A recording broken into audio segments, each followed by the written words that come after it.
நபிகள் நாயகம் ஸல்லல்லாஹு அலைஹி வஸல்லம் அவர்களுக்கு முஹம்மது என்று பெயரிடப்பட்டது. முஹம்மது என்று சொன்னால் புகழுக்குரியவர். இந்த ரபியுல் அவ்வலுடைய மாதத்திலே உலகம் எங்கும் நபியினுடைய புகழ் பாடப்படும். சாதாரணமாக நபி முஹம்மது ஸல்லல்லாஹு அலைஹி வஸல்லம் உடைய அந்த பிறப்பான அந்த மாதத்தை நாம் கடந்துவிட முடியாது. அவர்களுடன் ஒன்றிணைந்தவர்களாக அவருடைய அந்த வரலாற்றை பற்றி அறிய வேண்டும். அவருடைய புகழை நாம் பாட வேண்டும். அவருடைய புகழை உலகெங்கும் நாம் சேர்க்க வேண்டும்.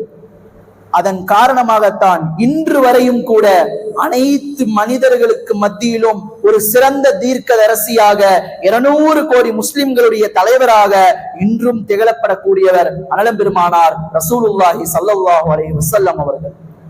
அல்லாஹ்வே அவருடைய பிறப்பிலே பல அதிசயத்தை வைத்தான். அல்லாஹ்வே அவருடைய பிறப்பிலே பல அதிசயத்தை வைத்தான். இப்ராஹிம் அலைஹிஸ்ஸலாம் அவர்கள் ஆரம்பித்து ஈசா அலைஹிஸ்ஸலாம் அவர்கள் வரை அண்ணலம் பெருமானார் பிறப்பதற்கு முன்பாகவே சுப செய்தி இந்த உலகிற்கு சொல்லப்பட்டு விட்டது. முஹம்மது என்கின்ற ஒரு மனிதர் உலகிலே பிறப்பார் என்று. இப்ப நம்ம பைபிளை எடுத்து பார்த்தா கூட இயேசு சொல்வாராமா, எனக்கு பின்னாடி ஒருத்தர் வருவாரு, ஒரு தீர்க்கதரிசி வருவாரு.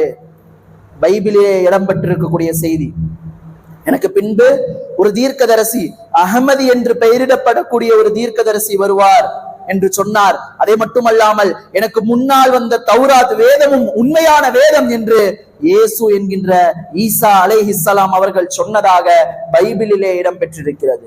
இப்படி அண்ணலம் பெருமானாருடைய பிறப்பு என்பது பைபிளிலும் இஞ்சிலிலும் இடம்பெற்றிருக்கிறது, தௌராத்திலும் இடம்பெற்றிருக்கிறது.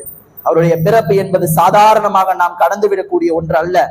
ஒவ்வொரு நாட்களும் நாம் நபியின் மீது ஸலவாத்து சொல்ல கடமைப்பட்டிருக்கிறோம். அண்ணலம் பெருமானார் ரசூலுல்லாஹி ஸல்லல்லாஹு அலைஹி வஸல்லம் அவர்களுக்கு நாம் செய்யக்கூடிய ஒரே உபகாரம் அண்ணலம் பெருமானாரின் மீது நாம் அதிகம் ஸலவாத்து சொல்வது. அண்ணலம் பெருமானாருடைய புகழை உலகெங்கும் நாம் கொண்டு பரப்பதற்கான கடமை நம்மின் மீது இருக்கிறது. நமக்காக இந்த உம்மத்திற்காக அண்ணலம் பெருமானார் அவர்கள் இந்த இஸ்லாத்தை நமக்கு கொண்டு வந்து சேர்த்திருக்கிறார்கள்.